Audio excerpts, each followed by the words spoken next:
Dear viewers, আমাদের share ব্যবসা করার জন্য ফান্ডামেন্টাল অ্যানালাইসিসের যে প্রথম যে স্টেপটা হলো একটা কোম্পানি সম্পর্কে জানা। তো আমরা কোম্পানি সম্পর্কে জানার জন্য আমরা কি করব? আমরা কোম্পানি যে কোনো জায়গা থেকে আমরা এই ওয়েবসাইটে কোম্পানিতে ক্লিক করব।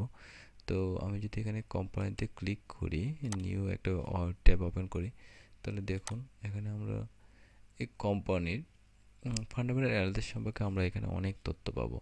তো এই তথ্যগুলো দেখুন এখানে কি বলা হয়েছে। এখানে দেখুন market information, last date price, last update, change, opening price, adjustment, adjusted opening price, yesterday closing price, day range, day day value, day value, 52 weeks moving range, day volume, date head এবং market capitalisation.